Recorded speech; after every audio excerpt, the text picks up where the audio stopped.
तथागत भगवान बौद्ध परमपूज्य बोधिसत्व डॉक्टर बाबासाहेब आंबेडकर या महामानवांना अभिवादन करून उपस्थित उपासक आणि उपासिका, ऑनलाईन ऐकणारे सर्व महाराष्ट्रातील उपासक उपासिका, बालक बालिका सर्वांना मंगलमैत्री.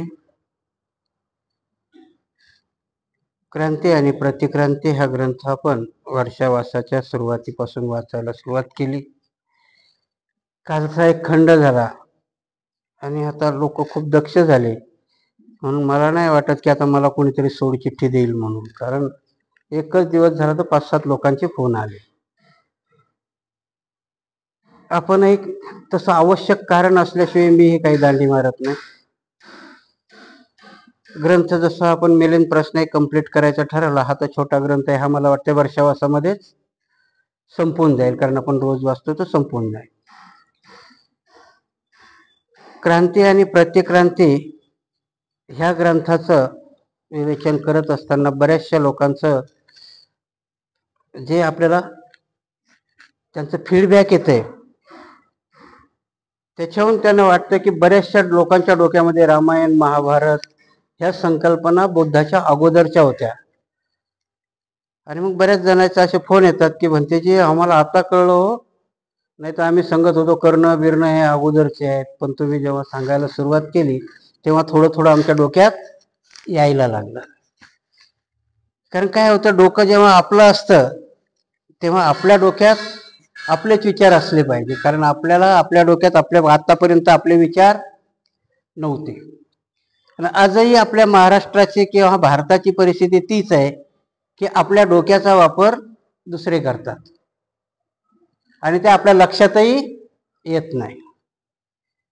कारण जेव्हा मी बघतो तेव्हा वाईट गोष्टीलाही प्रतिक्रिया देणारी लोक आहेत आणि चांगल्या गोष्टीलाही प्रतिक्रिया देणारी लोक आहेत. मग इथे सिद्ध होतं की आपण आपल्या डोक्याचा विचार करत नाही. आपल्याला चांगलं आणि वाईट याच्यातला फरक कळला पाहिजे, तर आपल्या वर्षावासाच्या प्रवचनाचा आणि या ग्रंथाचा काही ना काही उपयोग होईल. नाही तर मग आपण ऐकलं, ह्या विहाराच्या बाहेर गेलं, सोडून दिलं, किंवा लोकांनी फक्त खाली तेवढ्या 45 मिनिटाचं एक प्रवचन ऐकलं, त्याचा आउटपुट जर काही निघणार नसेल तर काही फायदा नाही. त्याच्यामधून सुधारणा झाल्या पाहिजे, जास्त नाही. आपण 10% आपण म्हणतो की जर आपले 1000 लोक बघत असतील तर 100 लोकांनी तरी सुधारावं. म्हणजे आपण अपेक्षा काही खूप मोठी ठेवलेली नाही, 10%ची अपेक्षा असते.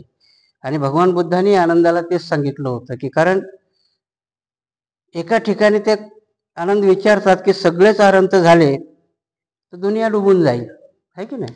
अरंत झाले की जन्म नाही ना पुढे. आणि जर सगळेच अरंत झाले, जन्मच नाही म्हटल्यावर दुनिया राहील का? भगवंत म्हणतात तसं नाही, कारण तुमचा बौद्धाच्या काळामध्ये धम्म ऐकणारे 10%च लोक होते आणि 10%च लोक आकलन करणारे होते. आणि ते 10%त आकलन करणारे, त्याच्या 10%त कोणाला तरी मोक्ष मिळत होता बुद्धाच्या काळात. आता तर 10% ऐकणारे नाही, म्हणून निर्वाण मिळण्याचा प्रश्नच येत नाही. म्हणून दुनिया बुडेल याचे भाकी तो खोटे आहे. कुणी सांगत असतील की नाही दुनिया अशी डुबणार आहे तशी डुबणार, दुनिया बिलकुल डुबणार नाही, उलटी दुनिया वाढत जाईल. म्हणजे स्वातंत्र्यामध्ये तुमची असणारी 33 कोटीची संख्या आज 144 कोटीवर गेली, म्हणून दुनिया काही बुडणार नाही. आपण मागच्या वेळेस क्रांती आणि प्रतिक्रांती मधला रामायण हा ग्रंथ पाहिला होता. सगळ्याच्या डोक्यात आता फिट झाला असेल की बाबासाहेबांनी 5च ग्रंथ घेतलेले आहेत. पहिला मनुस्मृती, दुसरी भगवद्गीता, तिसरं महाभारत, चौथं रामायण आणि 5वं पुराण. हे 5 ग्रंथावरती बाबासाहेबांनी प्रतिक्रांतीला उभं केलेलं आहे की प्रतिक्रांती ह्या 5 ग्रंथामुळेच निर्माण झाली. ह्या 5 ग्रंथच बहुजनाच्या डोक्यात घालण्यात आले आणि हे 5 ग्रंथ घातल्यामुळेच क्रांतीला प्रतिक्रांती घडून आली. आणि म्हणून बाबासाहेबाला जर ती प्रतिक्रांतीची बीज आपल्या डोक्यातली काढून टाकायची असतील तर हे ग्रंथ कसे खोटे आहेत आणि हे कसे बुद्धाच्या नंतर निर्माण केलेले हे आपल्या लक्षात आलं, तर आपण त्याला नाकारू ना. आजही काय होतंय आपल्या सगळ्याच्या डोक्यात की आजची म्हातारी बाई पण काय म्हणते की बाबा असू दे ना, काही असेल, बुद्ध नंतर आला, बुद्धाने काहीतरी त्याच्याकडून घेतलं असेल ना. म्हणजे आजही आमच्या लोकांच्या डोक्यात राम अगोदरचा आहे आणि तोच आपल्याला काढून टाकायचा आहे. आणि मग ते काढून टाकताना बाबासाहेबांनी या पहिल्या चॅप्टरमध्ये आपण सिद्ध केलेलं आहे की मनुस्मृतिक भार्गवानी लिहिली, ती कोणाच्या काळामध्ये आली, त्याच्यानंतर महाभारत कोणाच्या काळात आहे, भगवद्गीता कशी निर्माण झाली हे आपण बघत आलो. आता पुराण आहेत. पुराण किती आहेत मागच्या वेळेस आपण थोडंसं त्याचा मी पार्श्वभूमी सांगितले. पुराण 18 पुराण आहेत. पुराणामध्ये अर्थच आहे तसा की पुराण म्हणजे प्राचीन.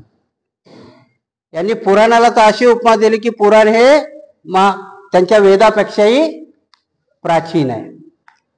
आणि याची पोल खोलायला गेलं, मी सांगितलं सुरुवातीला की त्याची एका वाक्यातच पोल खोलल्या जाते की जर एवढं प्राचीन आहे तर मग याच्या लिपी देवनागरी काय आहेत.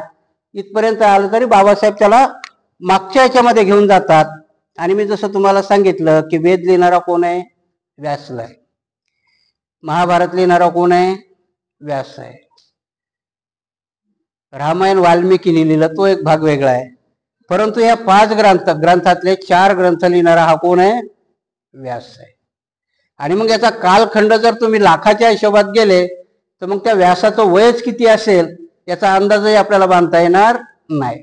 आणि जर ही सगळी व्यासानीच लिहिली तर मग जास्तीत जास्त याचा पिरियड किती आहे, एक माणसाला त्यावेळेच्या माणसाला 200 वर्षाचा आयुष्य पकडा, 50-50 वर्षाचा पिरियड असेल जास्तीत जास्त हे 4 ग्रंथ लिहिण्याचा मागे पुढे. आणि त्याच्याचमुळे बाबासाहेब सांगतात की प्रत्येक ग्रंथामध्ये मागच्या ग्रंथाचा कुठे ना कुठेतरी उल्लेख आढळतो. आणि म्हणून हे ग्रंथ बुद्धपूर्वकालीन नाहीये. बुद्धपूर्वकालीन जर असते तर त्याच्यामध्ये बुद्धाचा उल्लेख किंवा बुद्धाचा सिद्धांत किंवा बुद्धाची उपासना ही कुठेही आली नसते. त्यालाच काउंटर करत गेले. आणि काउंटर करता त्यांना तुमच्या त्रिपिटकापेक्षाही जास्त साहित्य निर्माण करावं लागलं.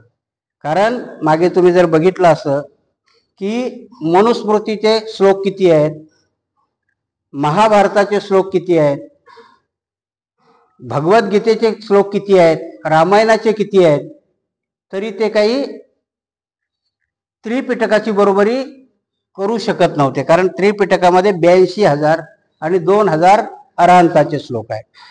त्याला काउंटर करण्याकरता त्यांना महाभारताच्या ठिकाणीच 1,00,000 श्लोक निर्माण करावं लागले. गीताही त्यांना जवळजवळ 1000 श्लोकाची न्यावं लागली. कारण काय होतं की भगवान बुद्धाची वचनं ही सत्य वचनं होती. आणि सत्याला जर नाकारायचं असेल तर असत्याला म्हणतात ना की एक खोटं झाकण्याकरता किती खोटं बोलावं लागतं, 100 खोटं सांगावं लागतं की नाही. मग बुद्धाचं तत्वज्ञानात जर खोट्याची तुम्हाला उभारणी करायची असेल तर 100 पुस्तकं निर्माण करावं लागली. आणि म्हणून त्यांनी ब्राह्मणांनी म्हणण्यापेक्षा संशोधनाचा विषय आहे, लोकांनी संशोधन करावं, आताच्या येणाऱ्या विद्यार्थ्यांनी संशोधन करावं की ही जी ग्रंथ संपदा का निर्माण झाली, की त्यांनी पहिला ग्रंथ निर्माण केला आणि त्याच्यात काही ना काही त्रुटी लोकांनी काढल्या, मग त्याच्यावर अजून त्यांनी दुसरा ग्रंथ निर्मित केला. आपल्या याच्यामध्ये तसं झालेलं नाहीये. आजही भिक्षू सांगताना 84,000 बुद्धाची वचनच सांगतो. बरं, त्याच्यात भिक्षूचाही दोष नाही. भिक्षू थोडा जरी बायपास करायला गेला मग मात्र आमचा समाज दांडकं घेऊनच त्याच्या पाठीमागे लागतो. कारण ती सोय काही आम्ही भिक्षूकडे ठेवली नाही, त्यांच्याकडे आहे. ते बिनधास्तपणाने ठोकून देतात आणि त्यांचा समाज त्यांना विचारत नाही तुम्ही हे खोटं का विचारलंय का कधी. मला सांगा की कुठल्या तरी ब्राह्मणाने किंवा कुठल्या तरी मराठ्याने, कुठल्या तरी कुंभाराने, कुठल्या तरी माळ्याने डॉक्टर बाबासाहेबांनी घटनाच लिहिली नाही, ती BN रावने लिहिली असं एखाद्या तरी माळ्याचं व्याख्यान आहे का. आमच्या एखाद्या भंतीजीने पूजा घातली तर मग मात्र आमच्यावले झाडून सारे बुद्धिजीवी त्या भिक्षूच्या पाठीमागे लागतात. भिक्षूचे बुद्धिजीवी तर सोडूनच द्या, पण तो भिक्षू त्याच्या एवढ्या अर्वाच्य भाषेत मागं लागतो की विचारू नका. कारण का होतंय काउंटर आणि प्रति काउंटर, कारण आम्ही मार्गच सोडायला देत नाही. आणि म्हणून भगवान बुद्धाचे 82,000 वचनं आणि अरंत भिक्षूचे 2,000 वचनं याच्या पलीकडे आम्ही जाऊच शकलो नाही. कारण बाबासाहेबांनी हा पायंडा पाडला होता. बाबासाहेब याच्या पलीकडे जायला सांगत होते. आणि म्हणून बाबासाहेब 1 जानेवारीला भीमा कोरेगावला जातात. भीमा कोरेगावला जाऊन 500 महाराचा इतिहास सांगायची काही गरज होती का बाबासाहेबाला तुम्हाला? कारण त्या बटालियन मध्ये 800 लोक होते, 500 महार, अजून 300 होती. त्या खांबावरती 108 लोकांमध्ये अजून 8 नावं बहुजनांची आहेत, दुसऱ्यांची आहेत. पण बाबासाहेब तो कोणाचा महाराचा इतिहास सांगतात तिथे. बाबासाहेबाला जर असेच तुम्ही आता काउंटर करायला गेले तर ते बरेचसे काउंटर करतात, पण बाबासाहेबाला काउंटर करतापर्यंत आजही येत नाही. ते आजही त्याला इतिहास अजूनही सांगता येत नाही. बहुजनाची लोक होती त्याच्यामध्ये, नाही असं नाही, परंतु बाबासाहेबांनी तो महाराचा इतिहास सांगितला. म्हणून आम्हाला इतिहास जर हे करायचा असेल, इतिहास आणि पुराण याच्यामध्ये फरक आहे. आम्ही बाबासाहेबांनी भीमा कोरेगावचा हा इतिहास होता ना, हा इतिहास तुमच्या पुढे ठेवला म्हणून शौर्याचं प्रतीक म्हणून आजही आम्ही भीमा कोरेगावला जातो. परंतु त्याच दृष्टीने जर आम्ही काय असं वेगळं ठेवायला गेलो, एखादी वेगळी मांडणी करायला गेलो, तर आमच्यातला समाज आम्हाला आडवी येतो. म्हणून परत क्रांती होण्याला वेळ लागतो. क्रांतीची बीज तुम्ही पडू देत नाही. क्रांतीची बीज पडण्याकरता काही ना काही गोष्टी आम्हाला त्या दृष्टीने गेल्या पाहिजे. नाही तर बाबासाहेबाला ती क्रांती करताच आली नसती. बाबासाहेबांनी जर आउट ऑफ ए जाऊन कामं नसती केली, कारण त्यावेळेच्या जर धर्मग्रंथानुसार बाबासाहेब गेले असते तर बाबासाहेबाला महाराष्ट्र सत्याग्रह करता आला असता का? नसता करता आला ना. कारण मनुस्मृतीने स्पष्ट सांगितलंय की शूद्रांनी ह्या 3 वर्णाची सेवा करावी. तुम्ही तर शूद्रही नाहीत, तुम्ही अवर्ण आहात. अस्पृश्य म्हटलंय तुम्हाला, शूद्र वेगळे आहेत. ते तर आपला आता स्वतःला क्षत्रिय समजायला लागले. माळी, कुंभार, धनगर हे शूद्र आहेत, तुम्ही अवर्ण आहात.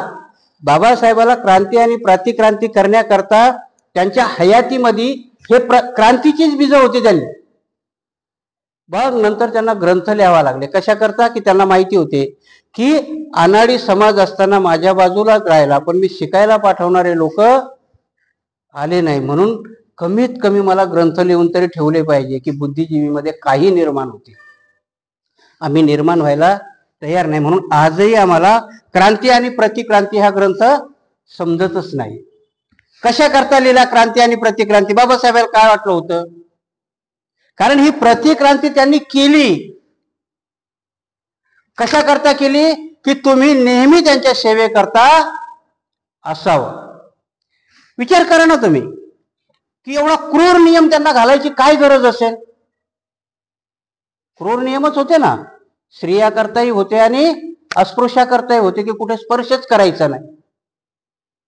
मानवी मनाला हे पटणाऱ्या गोष्टी आहेत का? पण तरी होत्या. कारण का? त्यातलंच एक मानवी मन कुठेतरी वर्चस्व करतं, आणि वर्चस्व करणारा तुम्हाला माहिती नाही. जेव्हा फाळणीचा प्रश्न आला, महात्मा गांधी जेव्हा बाबासाहेब गोलमेज परिषदेमध्ये होते की नाही, गोलमेज परिषदेमध्ये पहिल्या गोलमेज परिषदेला महात्मा गांधी गेले नाहीत, म्हणजे काँग्रेसने विरोध केला होता.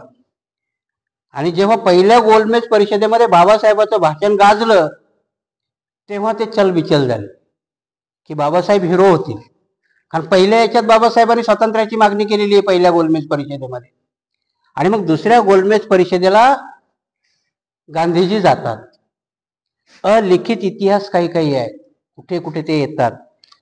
ज्या वेळेस बाबासाहेब स्वतंत्र मतदारसंघाची आणि तुमच्या काही मागण्या इंग्रजापुढे ठेवतात, त्यावेळेस गांधीचं पित्त खवळतं आणि गांधी मुसलमानाच्या लोकांजवळ जातात आणि मग त्यांना सांगतात की तुम्ही आंबेडकराला विरोध करा. कशा करता? की स्वतंत्र मतदारसंघाच्या मागणी करतात. ती प्रतिक्रांतीच होती की बाबासाहेबाच्या मागणीला तुम्ही विरोध करा, मी तुमच्या 18च्या 18 मागण्या मान्य करतो. त्यात अजून एक वाक्य आहे, कारण ते मुसलमान म्हणतात की अल्लाह ने आम्हाला मजलूमों के साइड में खड़ा होने के लिए बोला है. आमचं कुराण काय सांगतं की जो पीडित आहे, ज्याच्यावरती अन्याय झालाय, अल्लाह काय सांगतो? त्याच्या बाजूने उभे राहा. त्यावेळेची मुसलमान चांगली लोक असावीत ती. त्यावेळेस गांधी म्हणतात की तुम्हाला आणि मला सेवेकरता लोकांची गरज पडेल की नाही? फाळणीची बीज त्या दुसऱ्या गोलमेज परिषदेमध्ये आहे. तिथे गांधी म्हणतो की अर्धे तुमच्या करता राहतील, अर्धे माझ्या करता राहतील.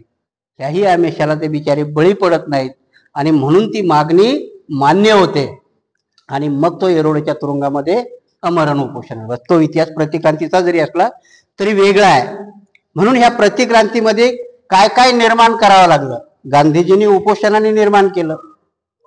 मग बाबासाहेब त्याला काउंटर करण्याकरता की त्याचा काळ सांगण्याकरता ही 5 ग्रंथ, आणि 5 ग्रंथांनीच झालेले. बघा, तुमच्या कुठल्याही बहुजनाला जाऊन विचारा की कुठला धम्मग्रंथ तुला माहिती आहे, तो वेदविदाचं कोणाचं नाव नाही घेणार. तो रामायण आणि महाभारत, ह्या 2 गोष्टी त्यांना पक्क्या पाठ बी आहेत आणि काही काही चुकीच्या हो कशा होत्या त्यांना माहिती आहेत. म्हणून बाबासाहेब काय घेतात की कशाला काउंटर केलं पाहिजे की जे प्रवाही आहे सध्या जे लोकांच्या मनामध्ये, वेदावर करायची गरजच नाही, कारण वेद त्यांनाही माहिती नाही. 90% ब्राह्मणालाही माहिती नाही वेद काय भानगड आहे. तर काही ब्राह्मणाला फक्त खाली ते माहिती आहे, बाकी कोणालाही नाही. आता जर तुम्ही जाऊन बहुजनाला एखाद्या मराठ्याला विचारलं की वेद माहिती आहेत का, तर वेद नावाचं त्याने पुस्तक पण पाहिलेलं नसेल अजून. म्हणून बाबासाहेबांनी वेदावरती भाष्यच केलं नाही. बाबासाहेब वेदांतापासून येतात आणि म्हणून इथे मग बाबासाहेबाला सिद्ध करताना परत बाबासाहेबाची अपेक्षा काय होती, आपण बाबासाहेबाच्या अपेक्षेला उतरलोच नाही सगळेजण. बाबासाहेबाची अपेक्षा होती की खूप लवकर डेव्हलप होतील माझी लोक आणि मी जे हे लिहितोय हे लवकर आत्मसात करतील. आम्ही झालो का डेव्हलप? नाही झालो. आम्ही डेव्हलप वेगळ्या पद्धतीने झालो.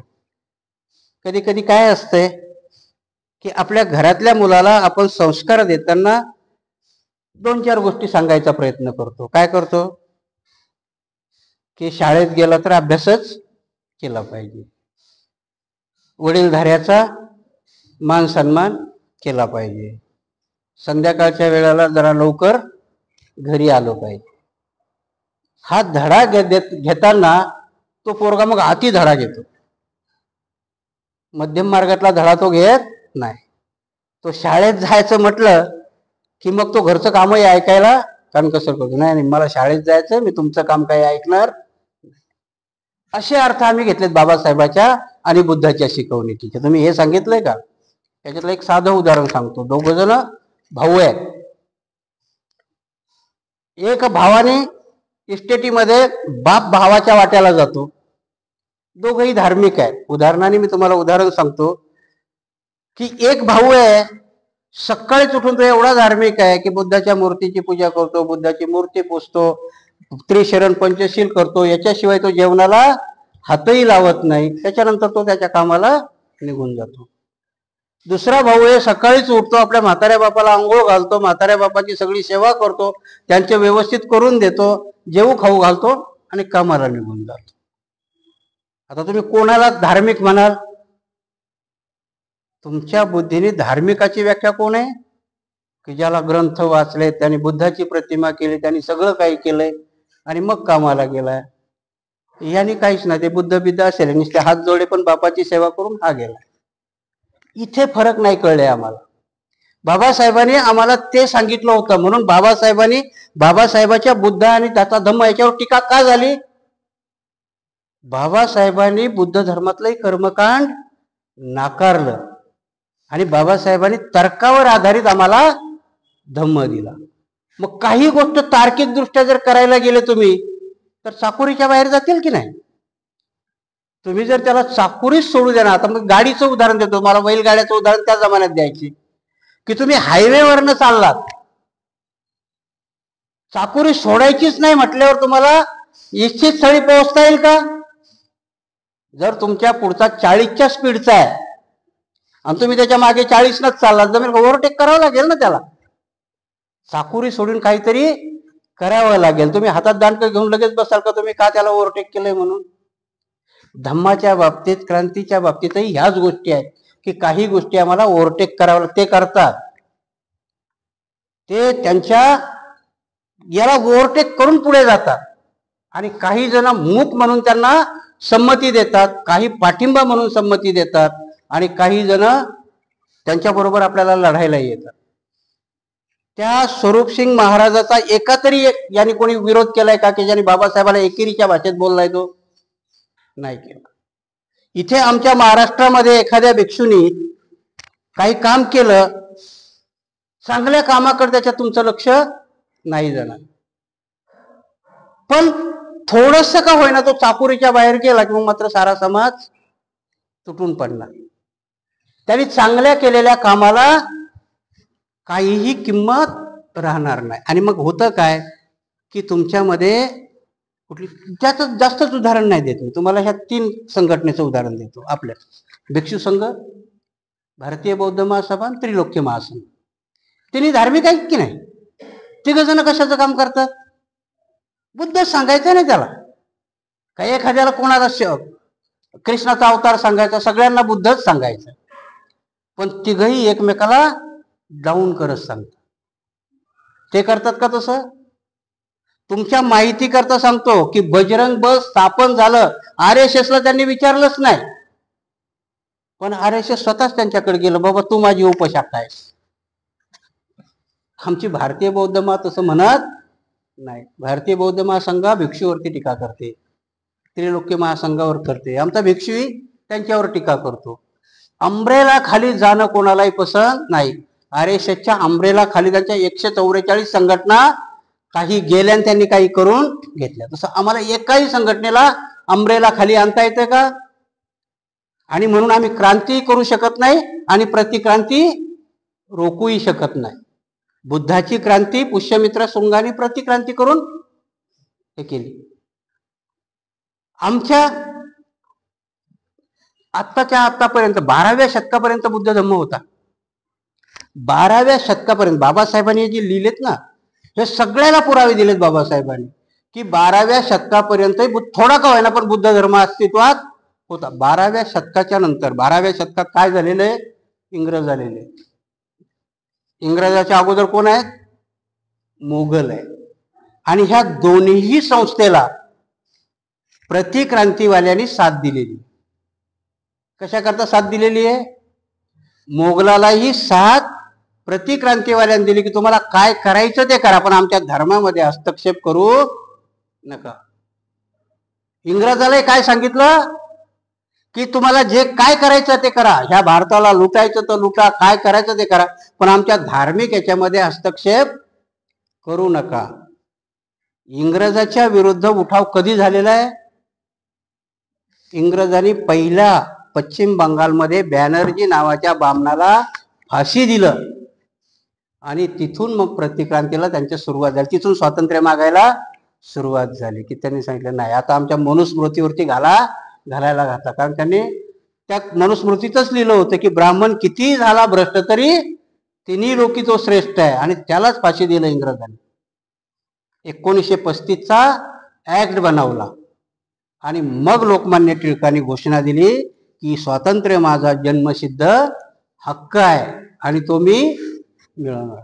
आमचा नाही म्हणला तो, काय म्हटलाय? स्वातंत्र्य हा माझा जन्मसिद्ध हक्क आहे, आमचा नाही म्हटलं. आणि म्हणून दुसऱ्या याच्यात तो म्हणतो, जेव्हा स्वातंत्र्याची घटनेची ही येते तेव्हा तो म्हणतो की तेली माळी साळी आणि कुणबटाला संसदेत जाऊन काय नांगर हाणायचं आहे. लोकमान्य टिळकाची वाक्य आहे, प्रतिक्रांतीची ती वाक्य आहेत, क्रांती आणि प्रतिक्रांतीची.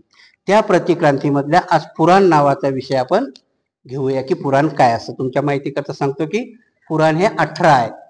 परत एक गोष्ट सांगतो, पुढे येईल की पुराण किती आहेत? 18. महाभारताचे पर्व किती आहेत? 18. गीतेचे अध्याय किती आहेत? 18. 18 हा काय प्रकार आहे आपण पुढे गेल्यावर सांगतो. आताच मी सांगितलं मग पुढे या ग्रंथाला तुम्हाला मजा नाही येणार ऐकण्यामध्ये. पुढे पुढे ते येते. बाबासाहेबांनी त्याचं विश्लेषण केलं की काय आहे ते म्हणून. पुराणाची आजची संख्या 18 आहे, तथापि मूळ पुराणाची संख्या इतकी नाही. दंतकथानुसार पहिल्याच प्रारंभीच्या काळात एकच पुराण होते. याबाबत शंका घेण्याचे काही कारण नाही. दंतकथावरून हे स्पष्ट होते की वेदापेक्षाही पुराणे प्राचीन आहेत. अथर्व वेदात या पुराणाचा उल्लेख असून ब्रह्मांड पुराणानुसार ते वेदापेक्षाही प्राचीन आहेत. हे एक ज्ञान असून राजाला 7 पदासाठी त्याची माहिती आवश्यक आहे. ब्राह्मणाच्या मते राजाच्या यज्ञाच्या 10व्या दिवशी पुराण पठणासाठी अस्त्रधुळीची आवश्यकता असते. मूळ 19 पुराणे ही व्यासाची आहेत. त्यांनी मूळच्या एका पुराणात भर घालून एका पुराणाची 18 पुराणे तयार केली. तेव्हा 18 पुराणाची निर्मिती म्हणजे पुराणाच्या उत्क्रांतीमधील दुसरा टप्पा होय.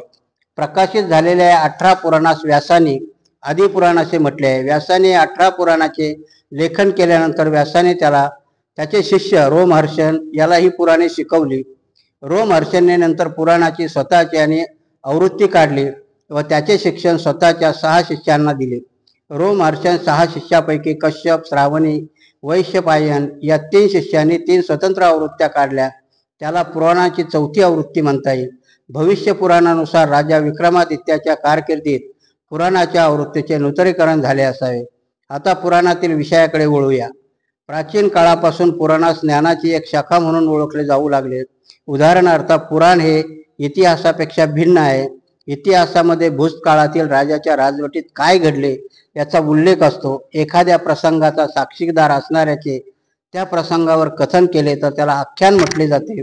एखाद्याने ते इतरांमार्फत केलेल्या प्रसंगाचे कथन केले तर त्यास उपव्याख्यान म्हटले जाते. मृत पूर्वजावर केलेले काव्य, निसर्ग किंवा विश्वाच्या संदर्भात केलेल्या काव्यास गाथा म्हटल्या जाते.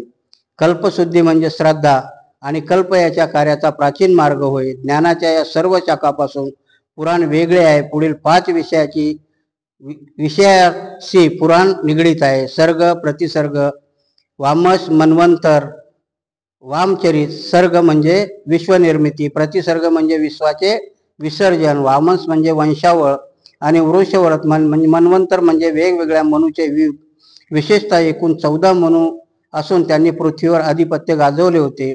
वामचरित्र म्हणजे राजाच्या वंशावळाची माहिती. आता तुम्हाला पुराणाचा एवढ्या वेळेस तुम्हाला मनोरंजन वाटलं असेल, पण पुराण कशा करता निर्माण झालंय? ह्या 5 गोष्टी करता. कारण अवतार पुराणाचा तर सोपी भाषा तुम्हाला सांगतो. पुराण कसे त्यांनी 9 अवतार आहेत त्यांच्याकडे. त्या सगळ्याच्या नावाने पुराण निर्माण केले. कारण पुराण म्हणजे ही कथा निर्माण नाहीच केली तर तुम्हाला त्या अवताराची गोष्ट समजणार नाही. आणि म्हणून या पुराणामध्ये बाबासाहेब काय सांगतात की सर्ग म्हणजे काय की सगळ्याला कुतूहल असतं ना की विश्वाची निर्मिती कशी झाली. मग पुराणामध्ये यांना ते करायचं होतं. हा विषय एवढा लहान आहे का? तर बाबासाहेब सांगतात मग पुराणाची निर्मिती होत गेली. सर्ग. दुसरं येतंय प्रतिसर्ग. प्रतिसर्ग म्हणजे की जर जे पृथ्वी निर्माण होती तर ही कधी संपणार कधी आहे. त्याच्यानंतरचं आहे की वामस, मन्वंतर. मन्वंतर म्हणजे तुमच्या 2 याच्यातले अंतर आहे की त्याला तुम्ही कसं बघता. विश्वनिर्मिती. प्रतिसर्ग म्हणजे विश्वाचे विसर्जन. वावंश म्हणजे वंशावळ आणि वंशवृत्त. मन्वंतर म्हणजे वेगवेगळ्या मनूचे युग. कारण एका मनूनी यांचं भागत होतं का? कारण प्रत्येक युग बदलत गेलं तर प्रत्येक कायदा यांनाही बदलत न्यावा लागला. कारण नाही तर बंडखोरी झाली असती. आता तुम्ही विचार करा की आपल्या पूर्वजामध्ये 3000 वर्ष तरी कमीत कमी, पुष्यमित्र शृंगापासून जरी आपण गेलो 2-2.5 हजार वर्षाचा काळ आहे. तेवढा काळ सहन करणं किती कठीण आहे. कोणाचीच बंडखोरी झाली नसेल का त्याच्या अगोदर? पण ही बंडखोरी होऊ नये म्हणून ह्या पुराणाची निर्मिती करण्यात आली. वेगवेगळे पुराण कशा करता निर्माण करण्यात आले ते पुढे येईल. ह्या 5 गोष्टी त्याच्यामध्ये आहेत. पुराणाच्या व्याप्तीत आणि विषयात उल्लेखनीय अशी भर घालण्यात आलेली आहे. पुराणाच्या बाबतीत आपल्याला या विषयाची कल्पनाही येत नाही. त्याखेरीज त्यांच्या चाकोरी बाहेरील अनेक विषयाचाही पुराणात समावेश केला आहे. खरोखरच पुराणाच्या व्याप्तीचा संदर्भ जो मूलगामी बदल झाला त्यामुळे त्यातील काही विषय नेहमीच्या पद्धतीने हाताळले गेले नाहीत. या उलट संपूर्ण नवीन व जादा विषयाचा जास्त हाताळले गेले आहेत. जादा पुराणातील जी भर पडली त्यात पुढील मुख्य विषयाचा समावेश आहे. स्मृतिधर्म, व्रतधर्म, क्षेत्रधर्म आणि दानधर्म. कशा करता निर्माण केलेले आहेत की त्या पुराणामध्ये ब्राह्मणाकरता काही व्रत दिलेत आणि विधी दिले. मग त्या विधीनुसार, पुराणाच्या विधीनुसार ब्राह्मणांनी कार्य केलं पाहिजे. बाबासाहेब त्याच्या पुढे जाऊन म्हणतात की अगोदर ही जी आहे सूत, त्यावेळेसचा बाबासाहेब सांगतात की ब्राह्मण आणि ब्राह्मणेतराला सूत म्हटलं जायचं. महाभारतामध्ये तुम्ही जर ऐकलं असेल की कर्णाला सूत पुत्र म्हटलंय. त्यावेळेसच्या व्याख्यामध्ये कारण तिथपर्यंत परशुरामाने पृथ्वी ही 28 वेळा निक्षत्रिय केलेली आहे. त्यांनी गर्भामध्ये असलेली पोरं पण त्यांनी मारलेली आहे क्षत्रियाची. मग उरलेत काय? आजही जर तुम्ही याच्यात गेला तर दबक्या आवाजात ब्राह्मण काय सांगतो? 2च वर्ण शिल्लक आहे. कुठले? एक ब्राह्मण आणि एक शूद्र. मधले वर्ण संपलेले आहेत. म्हणून राजा शिवाजी महाराजाला का राज्याभिषेकाला विरोध केला होता? ह्याच नियमानुसार. कारण क्षत्रिय अस्तित्वात नाहीच आहे, 2च वर्ण आहे. आणि मग ह्या वर्णाला हे देण्याकरता पुराण निर्मित केले. आणि त्यांनी एवढं गहन केलेलं आहे. भविष्य पुराणामध्ये जर तुम्ही गेलात तर आजही तुम्ही जर तुमचं भविष्य पाहायला गेला ना, की भविष्यामध्ये गण नावाचा एक प्रकार आहे. देवगण, राक्षसगण असे गण असतात. बहुजन म्हणजे एवढं परफेक्ट करून ठेवलेलं आहे त्यांनी पंचांग, की तुम्ही जर बहुजनातला माणूस गेला की तुमचा गण राक्षस गणच येतो. कुठला गण येतो? राक्षस गण. आणि ब्राह्मणाचा कुठला गण येतो? देवगण. ही कोणाची कमी आहे? पुराणाची. पुराणाने, कारण डोक्याला हँग कधी केलं जातं? मोबाईल हँग कधी होतं? की त्यात माहिती जास्त झाली की तो हँग होतो. तो पण सांगतो ना की आता काहीतरी डिलीट करा याच्यातलं. तसं तुमच्या डोक्याला हँग, प्रत्येक माहिती देत देत देत हँग केलेलं आहे. बंडखोरी आलीच नाही. म्हणून ह्या पुराणाची उत्पत्ती बाबासाहेब सांगतात की वेळोवेळी करत आले. हे ग्रंथ कधी एकदाच निर्माण झालेत का? कुठलीही कादंबरी बघा, माणसाच्या डोक्यात येते. विषय कुठला आहे? आता जर पुस्तक लिहायला घेतलं तर ते लेखकाच्या डोक्यात कितीतरी वर्ष ते घोळत असतं. मग तो टाचणं काढतो, कुठेतरी पॅरेग्राफ लिहितो. अच्छा, PhD तशीच करता ना तुम्ही. कुठले तरी विषय असतं, इनपुट जमा करता, काहीतरी करता, त्याच्यावर निष्कर्ष काढता. एक 2-3 वर्षाचा पिरियड जातो. पण जेव्हा तुम्ही थिसिस लिहायला बसता तेव्हा मात्र कंटिन्युअस ते टाचणं बिचणं समोर घेऊन ते लिहिल्या जातं. बाबासाहेब म्हणतात हे ग्रंथ असे लिहिले गेलेत का? पिढ्याच्या पिढ्या गेल्या त्याच्यात. काही ब्राह्मणाने हे लिहून ठेवलं, दुसऱ्या ब्राह्मणाने इमानदारीत त्याला जोडलं. आम्ही नाही जोडला आजपर्यंत. आणि म्हणून तुमच्या जाती का निर्माण झाल्या? ब्राह्मणात पण जाती आहेत, नाही असं नाहीये. पण ब्राह्मणातल्या जाती फक्त खाली श्रेष्ठत्वाकरता निर्माण केल्या, परंतु त्यांनी घृणा नाही निर्माण केली. तुमच्यातल्या जातीत घृणा निर्माण केली, त्यांच्यात नाही. का निर्माण झाल्या? कारण तुम्हाला ही तुम्ही ऍक्सेप्ट करत गेले. पुराण तुम्ही ऍक्सेप्ट केले, महाभारत तुम्ही ऍक्सेप्ट केलं. आजची स्त्री ही, मी लग्न लावायला नेहमी जातो ना, तर प्रत्येक गोष्टीत काही नसतो आग्रह, पण ती बाजूला बसलेली वरमाई जी असते ती टोचच सांगते हे मंगळसूत्र दे तिच्या हातात, मंगळ त्या हारातच घालायचं हे करतात. म्हणजे गुलामी कुणी स्वीकारलेली आहे? ते वरबापाला काही नाही पडलं, पण ती वरमा एवढी परेशान असते. आम्ही दोघांच्या हातात हार देतो ना, ते मंगळसूत्र तिच्या गळ्यात टाकलं पाहिजे. ही याचा आग्रह कोण धरते? तो वरमा आहे. गुलामी तिला माहितीच नाही. तसंच झालं तुमच्या यात, की ही पुराणं ही तुम्हाला ऍक्सेप्ट करत गेले, तुम्ही ती स्वीकारत गेली, तुमच्या पिढ्या स्वीकारत गेल्या. साधे आत्ताची उदाहरणं आहेत. जसं मी परवाला कावडचं उदाहरण दिलं की नाही, कुठेच नाही लिहिलेलं. तुमचा जय भीम लावून निळा झेंडा लावून तो कावडला चाललाय, कावड घेऊन. हा, आता गणपती आले की आमचा निळा गणपती बसणार आहे. त्या गणपतीच्या मंडपात तुमचीच पोरं जास्त दिसतील. आरती त्यांना पाठ आहे, त्रिशरण पंचशील पाठ नाही, पण जय देव जय देव जय मंगलमूर्ती हे त्यांचं सगळं पाठ आहे. टाळ्या वाजवत म्हणणार, कारण तुम्ही ते ऍक्सेप्ट केलं. ऍक्सेप्ट करताय म्हणून ते लिहित गेलं. त्याच्यावर शंका तुम्ही घेत गेले नाही. आजही गणपतीची शंका घेतली का तुम्ही? विसर्जनाची कथा माहिती आहे तुम्हाला, का विसर्जन आलं म्हणून? कारण गणपतीचा बाप कोण आहे? माझे वडील सांगायचे गणपतीचा बाप लोकमान्य टिळक. कारण त्याच्या अगोदर कोणाला माहितीच नव्हता. मग गणपती झाला तर त्यावेळेचं सोहळं होतं, आणि गणपती सार्वजनिक बसल्यावर तुम्हाला कोणाला सांगता येईल का की तू नको येऊ, तू नको येऊ? येईल का? पण तरी त्या पुण्यामध्ये पहिल्या गणपतीला प्रिकॉशन घेतलं होतं. पण त्यावेळेचा राजभोज नावाचा चांभाराचा पोरगा डायरेक्ट जाऊन गणपतीच्या गळ्यात हार घालून खाली उतारला, आणि ते लोकमान्य टिळकांनी पाहिलं. दिवस 9वा होता.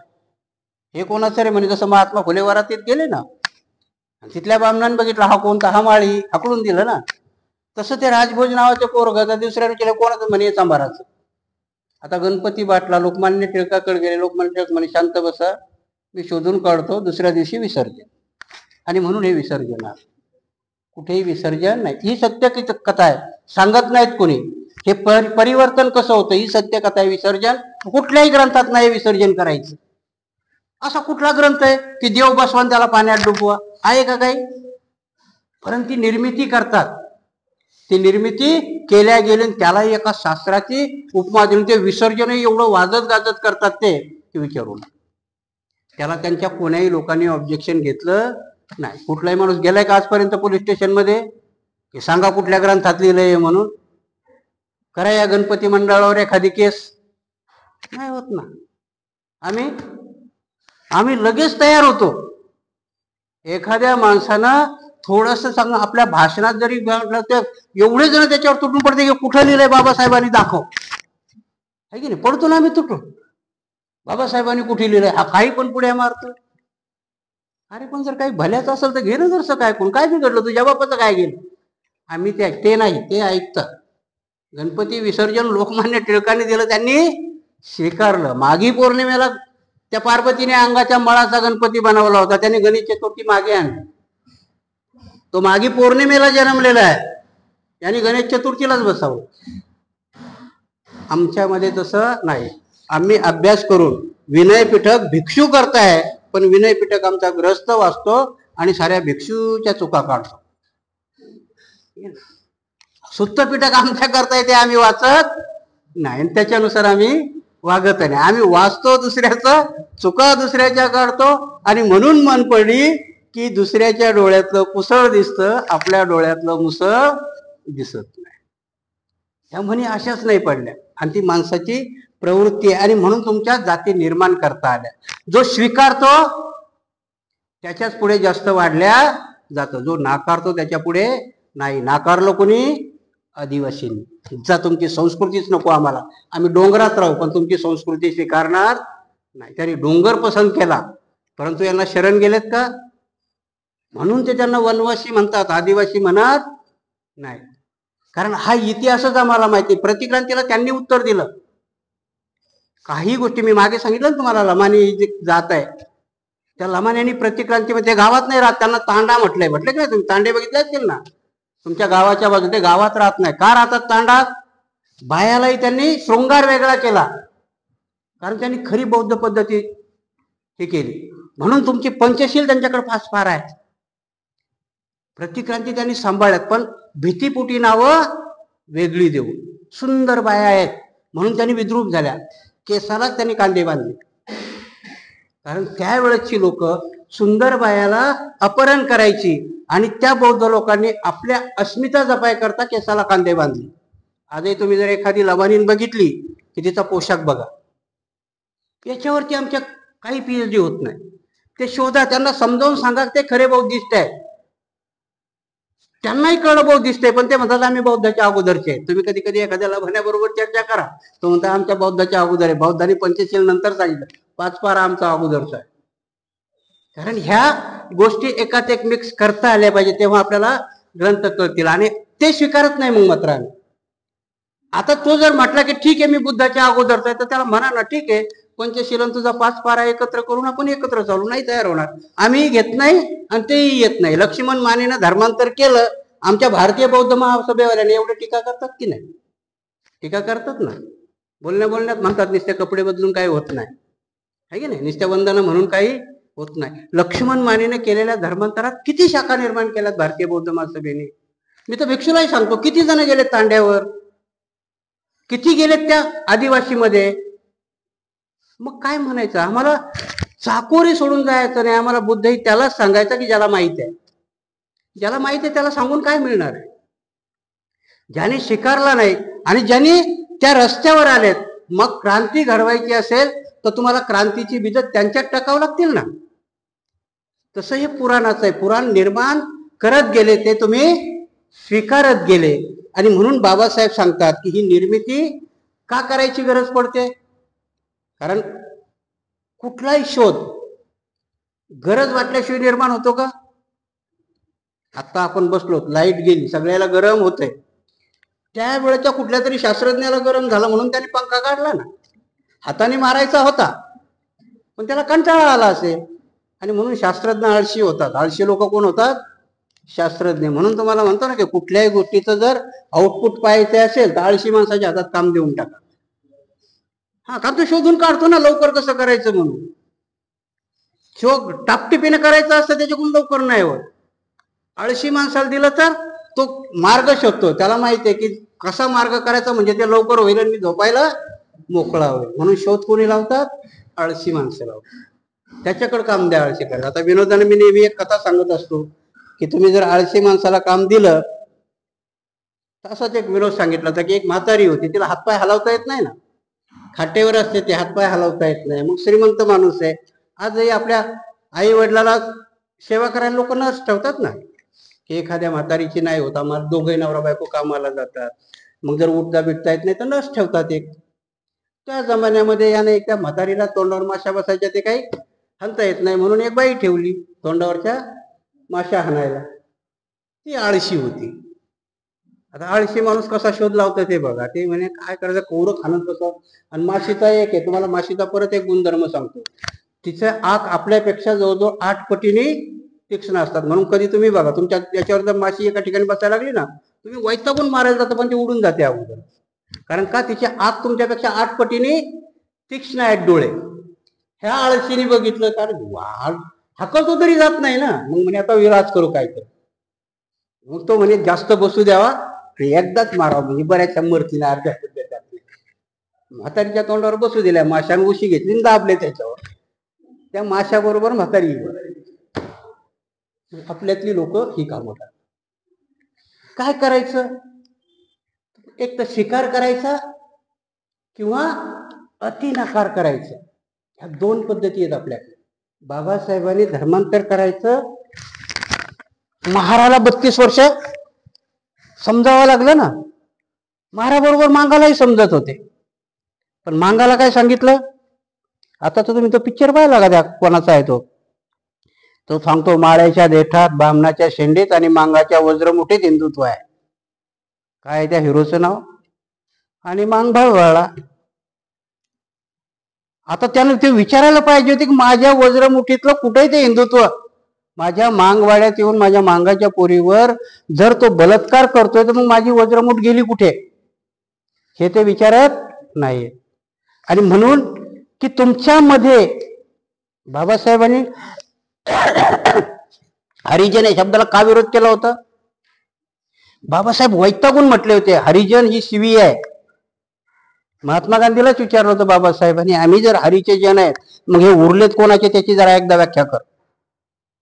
म्हणजे एक तर सैतानाची असली पाहिजे ना, आम्ही जर हरीचे आहोत तर. त्याच्या पुढे जाऊन बाबासाहेबांनी आपल्या कार्यकर्त्याला समजावून सांगितलं होतं की महात्मा गांधीच्या डोक्यात काय, हरिजन कोणाला म्हणतात. त्या वेळेस सोडण्याची मुरळी आणि देवदासी सोडल्या जायची देवाला, देवाबरोबर तिचं लग्न लावल्या जायचं आणि स्वखुशीने, पण सोडल्याही कोणाच्या जायच्या? बहुजनाच्या. बामणाची बाई सोडलेली नाही, कारण तिला मुरळीन देवदासी व्हायची गरजच नव्हती. आणि मग ती मुरळीन देवदासी म्हणजे कोणाबरोबर? देवाबरोबर तिचं लग्न लावायचे. आणि मग तिला झालेली मुलं ती कोण होती? ती हरिचंद्र. बाबासाहेब म्हणून म्हटले होते की आम्हाला शिवी दिली ते, आम्ही असे नाहीत. कारण ते काय खरंच देवाची पोरं होती का? आजही मंदिरामध्ये, मी आता थोडासा बंडखोर आहे, मंदिरामध्ये घंटी का वाजवल्या जाते?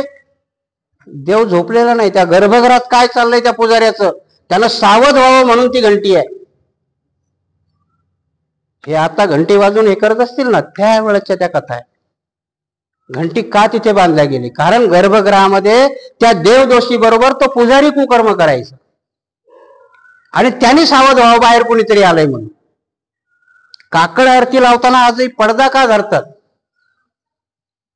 ह्या कथा आम्हाला तेव्हाही कळल्या नाही, कारण आम्ही ऍक्सेप्ट करत गेलो की देवाची पूजा आहे. आणि ती कुणी? हे पुराण निर्माण केली गेली. मग पुराणाला नावही बघा तशीच आहे. पुराण निर्मितीच्या काळामध्ये बाबासाहेब सांगतात की ह्या पुराणालाही अर्थ होते. पुराणामध्ये तुम्हाला कर्मकांड सांगितलं, पूजा कशी करायची. की जेव्हा बौद्धाच्या याच्यामध्ये आजही बघा बौद्धांनी पूजा नाकारल्या नाही. आपण मिलिंद प्रश्नामध्ये म्हटलंय की जर भगवंत जेव्हा अरहंत होतात, अरहंत झाले म्हणजे जन्म नाहीये. राजा मिलिंदानीच प्रश्न विचारलेला आहे ना, की जर अरहंत झालेत, कुणी माणूस अस्तित्वात नाही, मग ही पूजा जाते कोणाला? आणि भगवंत एका ठिकाणी सांगतात आनंदाला की पूजा केली पाहिजे, आणि दुसऱ्या ठिकाणी ते तर अरहंत झालेत, ते तर मग स्वीकारतही नाहीत आणि नाकारतही नाही. त्या मिलिंद प्रश्नामध्ये किती सुंदर उत्तर दिलेलं आहे नागसेन भंतेजींनी. आजच्याच पूजेचं तेच औचित्य आहे ना आपल्याला, की पूजा ही तुमच्या मनाची उर्मी आहे, की मन निर्मळ झालं पाहिजे, मन तुमच्या तिथे लागलं पाहिजे. आजही तुम्ही ध्यान धारणेला बसलात तर कुठलं तरी अवलंबन असल्याशिवाय तुम्हाला ध्यान लागेल का? नाही लागा. आणि मनाची प्रक्रिया, मनावर जर प्रक्रिया करायची असेल तर ध्यान केल्याशिवाय होत नाही. कुठल्याही गोष्टी ध्यानाशिवाय होत नाहीत. आणि मग त्या सगळ्या घालवण्याकरता ध्यान तुम्ही करूच नये म्हणून तुम्हाला त्यांनी 4 आश्रम दिले होते. त्यांचे 4 आश्रम होते. शेवटचा आश्रम काय होतं? वानप्रस्थ आश्रम. त्या वानप्रस्थ आश्रमामध्ये तुम्ही अध्यात्म शिकावं. भगवान बुद्धाला विरोध का झालेला आहे? भगवान बुद्धांनी 7 वर्षाच्या पोरांना दीक्षा दिल्यात ना. त्यांनी काय सांगितलं होतं? कधी जायचं तुम्ही? म्हातारपणात. आता सगळं संपलं, अजूनही म्हणतात ना 4 धाम कधी करायचे? सगळं काही आटोपलं, लेकी आल्या, सुना आल्या, पुरं आले. अरे तो हा चालायच्याच लायकीचा नाही होत ना, कसा जाईल तो 4 धामला? भगवान बुद्धांनी ते नाही सांगितलं. भगवान बुद्धांनी 7 वर्षापासूनच सांगितलं, सावध व्हा. तुम्हाला जर एक करायचं असेल तर लवकर तुम्हाला निर्वाण मिळवायचं तर 7 वर्षापासूनच कामाला लागा. नाही मिळवायचं तर ग्रस्त जीवनात पण ह्या पद्धतीने वागा. म्हणून त्यांनी त्या आश्रमाला आणि त्याला जोड देण्याकरता मग ही पुराणं निर्माण करण्यात आली. भगवान बुद्धांनी त्या काळामधल्या पूजा अर्चा ज्या असतील त्या करण्यात आल्या. त्या पूजा आणि अर्चाला तुम्हाला पुराणांनी प्रतिक्रांती केली. आणि म्हणून पुराण मी थोडक्यात थोडं सांगतो की काय काय आहे त्या पुराणामध्ये. की पहिलं पुराण आहे ब्रह्मपुराण. लिहिलंय कुणी? व्यासाने. याच्यामधली ब्रह्मपुराणामध्ये छोटी गोष्ट काय सांगितली आहे की सूर्याचे आणि चंद्राचे पूर्वज कोण आहेत. आता एक का निर्माण करण्यात आलं की भगवान बुद्धांनी पहिलीच संकल्पना देवाची आणि ईश्वराची नाकारली. कारण त्यावेळेच्या याच्यानुसार वेदबीत काही नव्हते, पण त्यावेळेस सृष्टीला देव मानायचे लोक. चमत्कारिक काय होतं की सूर्याची किरणं पडतात, मग तो कोण असतो? कारण शोध नव्हता तोपर्यंत त्याला देव मानत होते, चंद्राला देव मानत होते, नदीला देव मानत होते, विस्तवाला देव मानत होते. ह्या सगळ्या गोष्टी होती. त्याच्यावरती विश्लेषण कोणी केलं होतं? भगवान बुद्धांनी केलं ना, की नाही हे देवबीव नावाचा काही प्रकार नाही, हे सृष्टीची निर्मिती आहे. आणि सृष्टीची निर्मिती कोणी घडवली नाही, ती निर्माण झालेली, उत्क्रांत झालेली आहे. तो सिद्धांत डार्विननी मांडला जो भगवान बुद्धाने दिला. मग त्याला काउंटर करायकरता का ब्रह्मपुराणात काय सांगितलंय? सूर्य आणि चंद्राचे पूर्वज पण सांगितले. तुमच्या माहिती करता सांगतो की मनुस्मृतीपेक्षा गीता ही सूर्याला सांगितली अगोदर. विष्णूने कोणाला सांगितली? सूर्याला. 3 लोकांना विष्णूने सांगितलेली. एक सूर्याला सांगितली, एक मनुला सांगितली आणि नंतर अर्जुनाला सांगितली. ह्या 3 लोकांना गीता सांगितलेली आहे. कशा करता सांगितली? की भगवान बुद्धांनी जेव्हा सृष्टीचा नियम सांगितला की कुणी निर्माण केले नाही, कुठला सूर्य देव नाही, पृथ्वी ही उत्क्रांत झालेली आहे, आणि तेव्हा सांगितलं की 82 लाख चक्रवाल भगवान बुद्धांनी सांगितले ना. आताही ब्रह्मांड किती सांगतात? कितीतरी, हे तर अगणित आहे म्हणतात. विज्ञानाला अजून तुमच्या ब्रह्मांडाचा शोध लागलाय का? अजूनही नाही. स्पेसमध्ये जास्तीत जास्त तुम्ही मंगळापर्यंत पोहोचलात, पण तुम्ही रात्रीच्या वेळात बसले तर असंख्य तारका दिसतात. केवढं तरी मोठं ब्रह्मांड. आणि हे बुद्धांनी तेव्हा सांगितलंय. त्याला करायचं म्हणून ह्या तुमच्या ब्रह्मपुराणामध्ये काय सांगितलेलं आहे थोडक्यात सांगतो. खूप मोठं आहे. त्याच्यामध्ये जवळजवळ मला वाटतं 8 की 9 हजार श्लोक आहेत त्या पुराणामध्ये. त्यातला गर्भित अर्थ काय? त्यांनी सूर्य आणि चंद्रावरती त्यांच्या पूर्वजाची कथा लिहिलेली. काउंटर कोणाला आहे ते? बौद्ध धर्माला. म्हणून आजही बाई सकाळीच उठते, सूर्याकडे तोंड करून पाणी टाकते. किती प्रभाव झालेला, किती स्वीकारलेला आहे. आजही बाहेर उठल्या लोक त्या सूर्याला नमस्कार करतात. विज्ञानाने प्रूव्ह केलं तो तारा आहे. त्या ताऱ्याला ग्रह आहे, विज्ञानाने प्रूव्ह केलंय ना, तरी अजून डोक्यातलं गेलंय का? म्हणजे पुराण किती घट्ट डोक्यात पडलंय. दुसरं पुराण आहे पद्मपुराण. पद्मचा अर्थच कमळ आहे आणि भगवान बुद्ध कशावर आहेत? कमळावरती बसलेले आहे. त्यांनी ब्रह्मदेवाची निर्मिती विष्णूच्या पोटातून कमळ उगवलं त्याच्यावर केली. ब्रह्मदेव बी त्याने कशावर बसवला? कमळावर बसवला. पद्मपुराणामध्ये ती ब्रह्मदेवाची कथा आहे आणि त्या पद्मपुराणात तुळशीचं लग्न दाखवलेलं आहे. पद्मपुराण मी कालच तुम्हाला उल्लेख केला की तुळस कोण आहे? तिचं नाव वृंदा आहे. त्या पद्मपुराणात ती कथा येते. ही वृंदा आहे आणि हिचा पती जलिंदर आहे. संघर्षाचा काळ दाखवला आणि ती एवढी पतिव्रत आहे की तिच्या नवऱ्याचा युद्धात कोणी पराजयच करू देत नाही. पद्मपुराणातली कथा आहे. कुणीच पराजय करू शकत नाही, तो हरतच नाही. देव परेशान होतात. हरवायचं कसं? तर ते सगळे ब्रह्मदेवाकडे शिवाकडे जातात आणि शिव सांगतो त्यांना क्लुप्ती की काय, की तुम्ही जोपर्यंत त्या वृंदेचं पावित्र्य भंग करणार नाही तोपर्यंत जलंधर हरणार नाही. मग हा विष्णू सोंग घेतो आणि तिच्या महालात जातो. इकडे युद्ध करत असतो. तिच्या नवऱ्याचं सोंग घेऊन त्या वृद्धेचं शील भ्रष्ट करतो. इकडे जालिंदर मारला जातो. बघा त्या पुराणात म्हणजे आमच्या डोक्यावर किती गंज पडलेला आहे. विष्णूनी त्याच्या रूपात जाऊन तिचं शील भ्रष्ट केलं म्हणजे बलात्कारच आहे ना. एक वेळचा बलात्कार आहे. जेव्हा त्या वृंदेला हे कळतं त्यावेळेस ती त्याची निर्वासना करते, शिव्या देते ती त्याला की तू माझं शील भ्रष्ट केलंस, तू पापी आहेस, हे आहेस, ते आहेस. आणि तो तिला तिथे वर देतो की मी येणाऱ्या प्रत्येक जन्मात तुझ्याबरोबर लग्न करील. तुझं माझं लग्न झाल्याशिवाय ह्या लोकांचं लग्नच लागणार नाही. म्हणून तुळशीचं लग्न झाल्याशिवाय हे लोक लग्न करतात का? हे पुराणात आहे. स्वीकारलं लोकांनी. बंडखोरी केली का तिथे? लक्षात आलंय का कोणाच्या? अरे हिच्यावर बलात्कार केला, तिच्याच बरोबर लग्न लावता आणि मग आम्हाला लग्न करायची परमिशन देता. विचित्र आहे की नाही? तरी ते पुराण आम्ही स्वीकारलं. बाबासाहेब म्हणताना कधी केलेलं आहे? ह्या पिरियडमध्ये, या पिरियडमध्ये. कारण बंडखोरी करायची ज्या ज्या वेळेस होती त्यावेळेस त्यांनी ते केलं. आजही बहुजनाच्या दारात तुळस असते, बामणाच्या दारात तुळस नाही. त्या बामण, कारण बामणच लग्न लावणार आहे ना. तुम्ही तुळशीचं लग्न पाहिलं की नाही माहिती नाही. मी पाहिलंय तुळशीचं लग्न गावाकडे कसं लावतात. कृष्णाची मूर्ती बाजूला, मधात अंतरपाठ धरतात, उसाच्या फोडी करून टाकतात, अक्षदा आणतात, तो बामण एका लग्नासारखं लग्न लावतात. ते विचित्र पुराणाचा म्हणजे आपण किती, मी मागेही जशी कथा सांगितली होती तुला की आपल्या मेंदूला हायजॅक केला जातो. तुम्ही हॉटेलात जाऊन त्या चमच्यानी खाता की नाही? कारण त्या चमच्यानी लाखो लोकांनी खाल्लेलं असेल. डोक्यात विचार येतो का आपल्या? मेंदू काय सांगतो की याला निरमा पावडरने धुतला असेल, चांगलं केलं असेल, इडली सांबार काट्या चमच्याने आपण खातो. पण घरामध्ये 5 माणसं आहेत, 5 जणांचे ब्रश वेगवेगळे आहेत. स्वीकारत नाही तुमचा मेंदू. तुम्हाला माहिती आहे माझ्या बापाला काही रोग नाही, माझ्या बायकोला काही रोग नाही, माझ्या पोराला काही रोग नाही, पण एक ब्रश 5 जण वापरतात का? ऍक्सेप्ट करणं. बाबासाहेब काय म्हणतात सायकोलॉजीमध्ये? ऍक्सेप्ट करणं म्हणजे मास तुम्ही ऍक्सेप्ट केलेलं असतं पण हे स्वीकारलेलं नसतं आणि म्हणून तुमच्यावरती तो बडीमार होतो. म्हणून पद्मपुराणामध्ये त्यांनी तुळशीच्या लग्नाची कथा सांगितलेली आहे. त्याच्यानंतर आहे विष्णू पुराण. हे विष्णू पुराण मात्र कोणी लिहिलेलं आहे?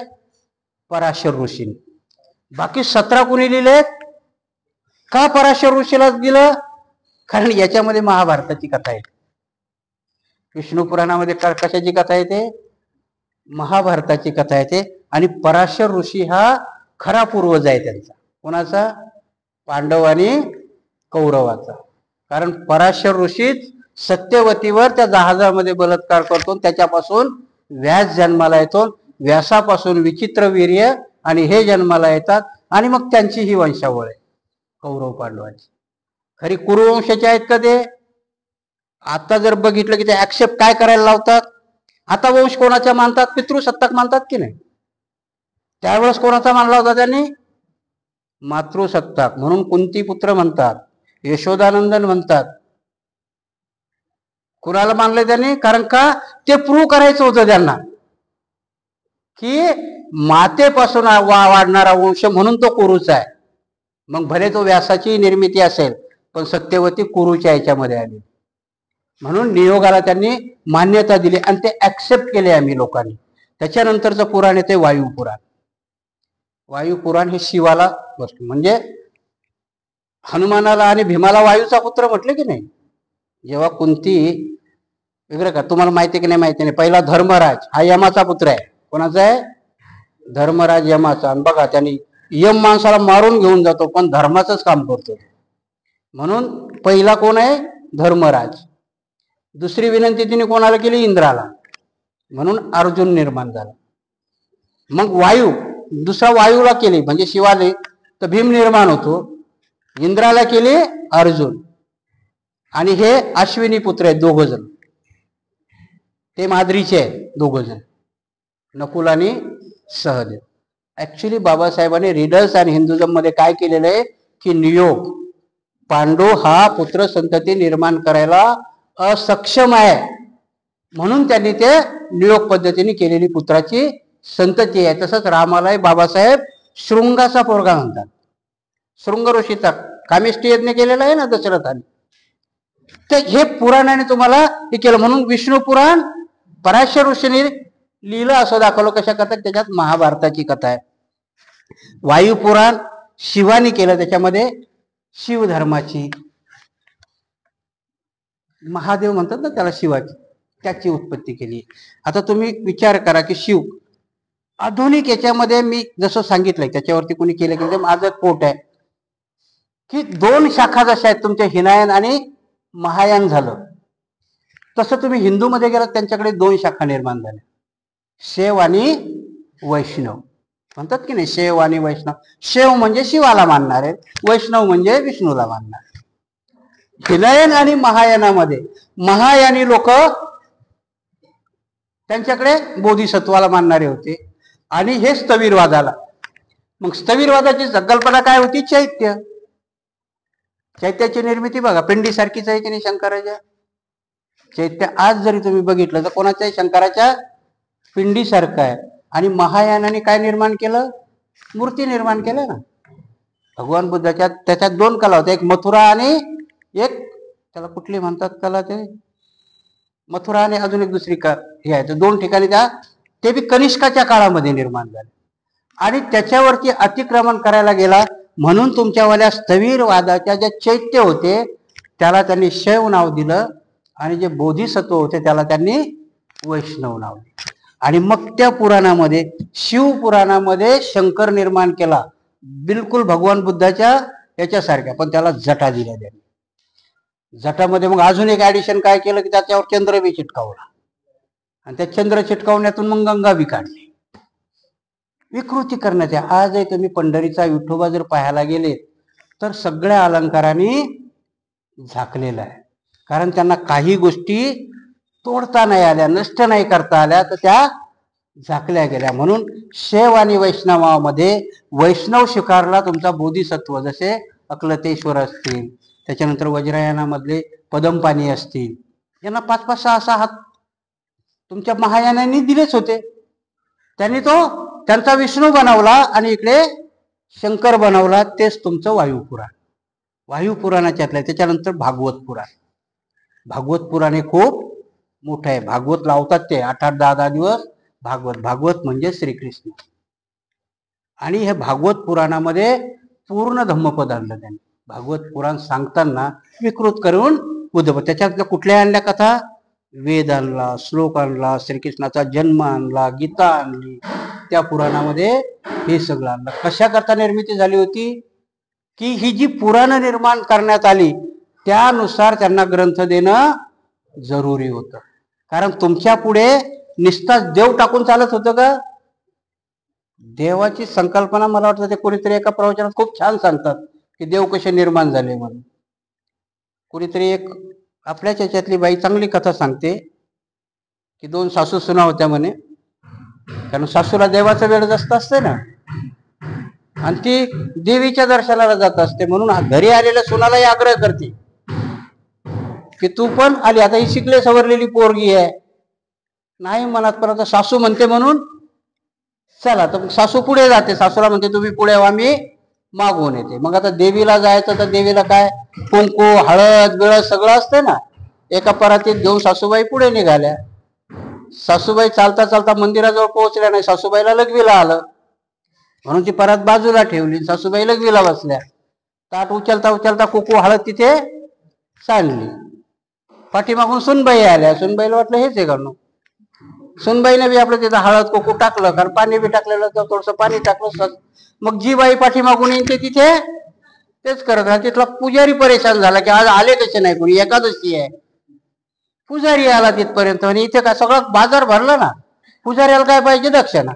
पुजारी बाबा बी एका बाजूला बसले. पण जी सासू अगोदर गेली होती तिला माहिती होता हा देव कुठला आहे. जगावातली लोक आले म्हणे पुजारी बाबा ही कुठली देवी निर्माण झाली, म्हणे ही मुतनी देवी. मग अशाच देवीचे नावही तसेच पडत गेले. तुम्हाला आज बी गेला तर वेराळ बाबा, म्हसोबा बाबा, कैकाडी बाबा, काय काय बाबा, तुमच्या देवाचे नाव जे तोंडात येतील ते देऊन टाकायचे, कारण तुम्हाला कनेक्ट. तसंच ह्या पुराणातलं आहे की पुराण निर्माण करतानाही भागवत पुराणामध्ये का ते याच्यात गेले, कारण कुठे ना कुठे सगळ्याच फालतू गोष्टी सांगून चालतील का, पकडला जाल ना तुम्ही. आजही तुम्हाला गोष्ट सांगितल्या जाते की बरेच जण ऑब्जेक्शन घेता ना तुम्ही, लोक ही मशीनने सगळं निवडून येतं, सगळं काही येतं. आणि मग मधीच ते म्हणतात बा राजस्थानमध्ये कसे निवडून आले, इकडे कसे निवडून आले, लोकसभेला कशा महाराष्ट्रात त्यांच्या जागा आल्या. जर सगळ्याच गोष्टी खोट्या करत गेल्या तर मग तुम्ही उघडे पडता. मग काही गोष्टी तुम्हाला बुद्धीने तत्वज्ञानाच्या द्यावा लागतं. तसं ते भागवत पुराण. मग भागवत पुराणामध्ये का गीता घातली. आता मला एक सांगा की त्या श्रीकृष्णाला गीता युद्धाच्या प्रसंगमध्ये सांगता येते. आता जर कोणाची मारामारी लागली आणि तुम्ही त्याला पंचशील सांगायला गेलं, तो खरंच तुमचं पंचशील ऐकून घेईल का. म्हणून पहिले याचं पंचशील काढा मग पुढचं बघू. कारण भगवान बुद्ध बघा अर्थ कसे आहेत. भगवान बुद्धाला काउंटर करा. भगवान बुद्ध सांगतात धम्म रोडवर सांगू नका. रोडवर कुणी तुम्हाला जर समजा एखादा भिक्षू चालला, आता आपल्याला खूप सवयी असतात ना, भंतेजीला रस्त्यातच थांबवायचं, हो भंतेजी सांगा याचं काय उत्तर आहे. भगवान बुद्ध त्यामुळे सांगतात तो सिरियस नाहीये. जो तुम्हाला रोडवर विचारतो ना त्याला फक्त तुम्हाला परेशान करायचं असतं, त्याला धम्म ऐकायचा नसतो. म्हणून भगवान बुद्ध सांगतात की रोडवर धम्म सांगू नका. भगवान बुद्ध काय सांगतात, नुसता रोडवरच नाही पण याचना केल्याशिवाय धम्म सांगू नका. हे युद्ध सांगत बसलो त्या, कारण ते तुमच्या डोक्यात बिंबवायचं होतं, बुद्ध तुमच्या डोक्यातून काढून टाकायचा होता. म्हणून त्यांनी युद्धाच्या प्रसंगात गीता सांगितलेली. विचार करा, ते हातात घेऊन दगड माणूस घेऊन उभा आहे आणि हा कोण सांगा नमो तस्स भगवतो, ऐकल का तो. त्याला विहारातच सांगावं लागेल ना, त्याला विहारात समजावून सांगावं लागेल की बाबा हे नको करू, तेव्हा तो रोडवर दगड नाही उचलणार. पण त्यांनी ती कुठे सांगितली, कुरुक्षेत्रावर. आणि अभिमानाने सांगतात. त्या मनस्थितीत असेल का होतो ध्यान शिकण्याच्या. अर्जुन ध्यान सांगितलंय त्याच्या की मला एका अर्थ मी गीता घेऊन येणार आहे, पुढे आहे ते प्रसंग. गीताच आपण याच्यावर जाऊन सांगू ते कुठले कुठले श्लोक आहेत ते की त्याने ती सांगितले. काय मनस्थिती असेल त्या अर्जुनाची तिथे. आपल्याहून विचार करा ना की आपल्या दारात कोणीतरी आपल्याला शिव्या देत आलाय आणि त्या दिवशी एखादी भिक्षू आला आणि तुम्हाला समजवते, मनस्थिती राहील का ती, नाही राहणार ना. तशी त्यावेळेसही अर्जुनाची नव्हती. पण कशा करता की तेवढ्याच करता की तुमच्या डोक्यातला बुद्ध काढून टाकायचा होता. म्हणून त्यांना ते प्रूव्ह करायचं होतं की युद्धात पण कृष्ण गीता सांगत होता, युद्धात पण ते करत होता. भगवान बुद्धांनी नाकारलं होतं. भगवान बुद्धांनी रोडवर धम्म सांगायला नाकारला होता. भगवान बुद्धांनी बिना याचनेचा धम्म सांगायला आजही नाकारलेला आहे. जोपर्यंत तुम्हाला याचना करणार नाही तोपर्यंत धम्म सांगू नये. कुठे कुठे धम्म करायला सांगितलं बुद्धांनी, की ज्या घरी तुम्हाला निमंत्रण येईल, ज्या घरी तुम्हाला भोजन देईल त्या घरी फुकट खाऊ, तिथे धम्म सांगा. जेवलात तुम्ही ते ऐकण्याच्या मनस्थितीत असो चाहे नसो, धम्म सांगितला पाहिजे, कारण तुम्ही त्यांच्या तिथलं स्वीकारलं. ह्या गोष्टी काढण्याकरता ही पुराणं निर्माण करण्यात आली होती. तिसरं पुराण आहे नारद पुराण. हे बी वेद व्यासाने लिहिलं. नारदा नावामध्येच तुम्हाला आहे. आपण म्हणतो नाही काय पुराणातली वांगी पुराणात ठेव, आणि त्यांना म्हणतो की नाही आपण, उपेक्षेने म्हणतो की नाही, ए बस झालं, ती पुराणातली वांगी पुराणात ठेव. मग त्यावेळेच्या लोकांच्या डोक्यात होतं की याच्यात काही अर्थ नाही. आज म्हणी बी तशाच पडल्यात ना. त्या म्हणी खोकल होत्या, त्या फार आतापर्यंत त्या चालत आल्या, पण त्यातला गर्भित अर्थ विसरत गेलो आपण, त्यांच्यातल्या नाही. म्हणून मी नेहमी सांगत असतो की RSSची कुठेही ऍडव्हर्टाईज येते का? कुठेच येत नाही. त्यांची व्होकल ऍडव्हर्टाईज एवढी जबरदस्त आहे की विचारू नका. त्यांनी, मी त्या मागे तुम्हाला सांगितलं होतं की इंग्लंडमध्ये 10:30 वाजता गणपती दूध प्याला, इंडियामध्ये 11:30 वाजता प्याला. 1 तासात पोहोचली ती अफवा इथे. आणि त्यावेळेस मोबाईल फोन नव्हते.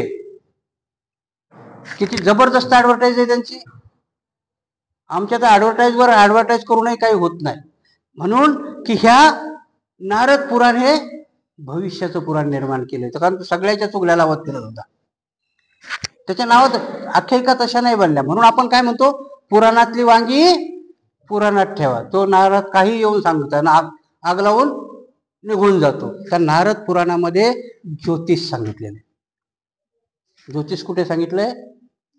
नारद पुराणामध्ये. पुन्हा कशाला काउंटर आहे ते मी मागच्या एका प्रवचनात म्हटलं होतं बघा. नालंदा बौद्ध विहारामध्ये खगोलशास्त्र शिकवलं जायचं. खगोलशास्त्र म्हणजे तुमच्या अंतरिक्षात काय आणि जमिनीखाली काय आहे हे शिकवल्या जायचं. त्याचं ज्योतिष बनवलंय. भास्कराचार्य हा गणितज्ञ म्हणता की नाही तुम्ही, हा भिक्षू होता, शून्याचा शोध लावणारा. कारण शून्याचा शोध नालंदा युनिव्हर्सिटीमध्ये लावलेला आहे. जगाला माहित होता का? परंतु त्यांनी तेही चोरलं आणि त्याला पातंजली झालं. पातंजली पण हे भिक्षू आहे.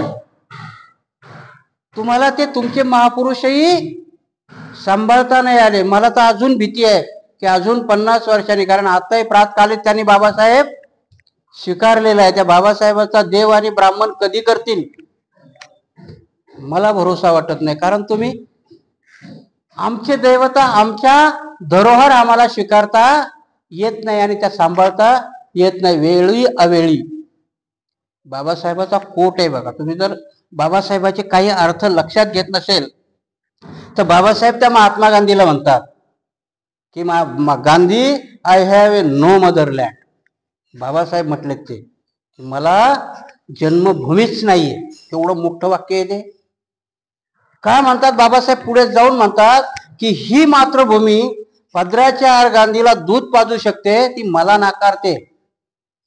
आणि म्हणून गांधीजी, जर देश आणि माझ्या मते जर काही प्रश्न येणार असेल तर मी देशाला स्वीकारेन, परंतु माझा समाज आणि देश याच्यामध्ये स्वीकारायची वेळ जर आली तर ती मातृभूमी गेली खड्ड्यात, मी माझा समाज स्वीकारेन. हे बाबासाहेबाचे कोट आहे. आम्ही बाबासाहेब आउट ऑफ एज जायला सांगतात ना समाजाकरता, आम्ही जाऊ बी देत नाही, जात पण नाही. करतो का आम्ही? जाऊही देत नाही आणि जातही नाही. बंडखोरी करायला आम्ही कोणाला परमिशनही देत नाही आणि आम्ही स्वतः करतही, कारण ती केली पाहिजे. बाबासाहेब म्हणतात ती जर करणार नाही तर आउटपुट तुम्हाला निघणार नाही. बाबासाहेब, बऱ्याचशा गोष्टी बाबासाहेबाची सूत्र आपल्याला समजत नाहीत आणि म्हणून नारद पुराण हे भविष्य सांगणार आहे. मी जे इम्पॉर्टंट आहे तेवढंच फक्त तुम्हाला सांगितलंय. मार्कंडेय पुराण आहे. मार्कंडेय पुराणामध्ये हरिश्चंद्र राजाची कथा आहे. नुसतं तुम्ही हरिश्चंद्र कधी कधी बोलता ना, जास्त हरिश्चंद्र बनवू नको. कसे बोला, हरिश्चंद्र निर्माण तर केला, पण मग त्याला पुराण निर्माण करावं लागतं ना. त्या हरिश्चंद्राने स्वप्नात वचन दिलं. कशात वचन दिलं होतं? स्वप्नात वचन दिलं होतं. भगवान बुद्धाचं वाणीने माणसाने यांनी स्वप्नात वचन दिलं आणि राज्य देऊन टाकलं. बरं, नुसतं राज्यच नाही दिलं, बायको बी दिली. आणि ती बायको दिली कोणाला? जे मसनात जाळतंय त्याला. राज्य राजाला दिलं, बायको कोणाला दिली? त्या मसनात जो लाकडं बिकडं जाळतो ना त्याला. पोरगही देऊन टाकलं. त्या पुराणाच्या कथा मार्कंडेय पुराणामध्ये. त्याच्यानंतर सगळ्यात मोठं पुराण आहे गरुड पुराण. गरुड पुराणाची कथा आहे की गरुड पुराण कधी म्हटलं जातंय? माणूस मेल्यावर. माणूस मेल्यानंतर भटजी जे म्हणतो की नाही ते गरुड पुराण, आणि ते गरुड पुराण म्हणायचे त्यांनी त्यांच्या ब्राह्मणात पण एक किरवंत नावाची जात आहे. सगळे ब्राह्मण ते पुराण म्हणत नाही. त्या पुराणाला तर एवढं अस्पृश्य बनवून ठेवलेलं आहे की ते घरात पण ठेवू नये म्हणतात. महाभारत आणि गरुड पुराण घरात ठेवू नये. महाभारत घरात ठेवलं की घराचं महाभारत होतं म्हणतात, आणि गरुड पुराण घरात ठेवलं की कोणी ना कोणी जातं म्हणतात. बाबासाहेब म्हणतात ह्या कागदामुळे जर माणसं मेले असते तर मी लय मोठे छापले असते, पाकिस्तानात नेऊन टाकून दिले असते मरासाल्यावर. होतं का असं? परंतु आमच्या लोकांनी ते स्वीकारलं, आणि त्यावेळेस मरता करता काय केलं होतंय? भगवान बुद्धाच्या काळामध्ये अजातशत्रू बापाचा खून करून राजा झालेला आहे तो, पण नंतर ग्लानी येते त्याला की मी हे काय केलं. समकालीन आहे बुद्धाच्या, आणि मग जेव्हा त्याला ग्लानी येते तेव्हा तो बुद्धाकडे जातो, आणि मग त्याला विचारतो की माझ्या हातून पाप घडले, माझ्या बापाला, माझं तर काय व्हायचं ते होऊ द्या, पण माझ्या बापाला स्वर्ग मिळण्याकरता मी कुठला विधी करावा का? भगवान बुद्ध पहिल्याने समजावून सांगतात की असं काही नाही. कर्म सिद्धांत मी सांगितलाय की जे केलं असेल त्यानुसार तुम्हाला सद्गती, पण तो ऐकायलाच तयार नाही. काय झालं असेल ते मला सांगा. भगवान बुद्ध म्हणतात ठीक आहे, उद्या नदीच्या काठाला ये, 2 घडे घेऊन ये, एका घड्यात दगड भर आणि एका घड्यात तेल भर. भगवान बुद्ध तुम्हाला प्रात्यक्षिक देतात की त्या घड्याला तो नदीत न्यायला सांगतो, फोड म्हणतो. फोडल्यानंतर नॅचरल आहे, दगड खाली जाणार आणि तेल वर येणार आहे. बुद्ध समजावून सांगतात की दगड म्हणजे तुझ्या वडिलांनी केलेलं पाप कर्म आहे, आणि पुण्यकर्म आहे. जर पुण्यकर्म चांगलं केलं असेल तर सद्गती मिळेल, आणि पाप केलं असेल तर दुर्गती मिळेल. त्याला मीही बदलू शकणार नाही. आणि म्हणून भगवान बुद्ध तिथं सांगतात की भगवान बुद्ध निर्माण जरी झाले तर तुम्हाला निर्वाण देऊ शकत नाही, ते तुमचं तुम्हाला मिळवावं लागतं. त्यांनी या मार्कंडेय पुराणात ब्राह्मणाच्या हातात दिलं आणि डायरेक्ट माणूस स्वर्गात पाठवायची व्यवस्था करून टाकली. तिथं जर ब्राह्मणांनी म्हटलं, तुम्ही बघितलंय का त्यांचा कधी विधी? ते घागर देतात तिथं, त्याच्या घागरीला एक उंटोच्या मारतात, ते असं फिरतं, 5 चक्रा मारतं, ते घागर तिथं टाकून देतं, जोरात बोंबलतं बाबा बाबा बाबा करून. हा विधी का दिला? की भगवान बुद्धाने तो विधी दिला होता. कर्म सिद्धांत सांगितला, अजातशत्रूला सांगितलं, त्याचं त्याने ते घागर घेऊन फिरवणं सांगितलं, फोडायला सांगितलं. क्रांती प्रतिक्रांती आमच्या लक्षातच येत नाही. हे त्या पुराणात आहे, मार्कंडेय पुराणात, गरुड पुराण. बाकीचे ते पुराण आहे तेवढे मी वाचून दाखवतो. त्याचा काळ बाबासाहेबांनी कधी केलाय तेवढं सांगून आपण, अरे बापरे असं खूपच जास्त वेळ झाला, सांगून टाकू. बाबासाहेब इथून सुरुवात करतात की मार्कंडेय पुराण इसवी 200, वायू पुराण इसवी 200 ते 500, ब्रह्मांड पुराण इसवी 200 ते 500, विष्णू पुराण इसवी 100 ते 350, मत्स्य पुराण 300 ते 1100 पर्यंत, भागवत पुराण 500 ते 600, कुर्म 550 ते 1000, वामन पुराण 700, लिंग पुराण 600 ते 1000, वराह पुराण 800 ते 1500, पद्म पुराण 600 ते 950, ब्रह्मनिराय पुराण 875 ते 1000, अग्नी 800, गरुड इसवी 800, ब्रह्म 9 इसवी 900, स्कंद पुराण 700, ब्रह्म वेदांत 700 आणि भविष्य पुराण इसवी 500. म्हणजे बाबासाहेबांनी सांगितलं की यातलं एकही बुद्धाच्या अगोदरचं नाही, कारण हे जी निर्मिती केली कधी आहे की बुद्धाच्या नंतरची आहे. म्हणजे बुद्धाच्या लिटरेचरला किंवा बुद्धाच्या शिकवणीला, बुद्धाच्या टीचिंगला प्रतिक्रांती करण्याकरता निर्मित केलेली ही पुराणं आहेत. तुमच्या डोक्यात आता आलं असेल, कारण या पुराणावरती आपण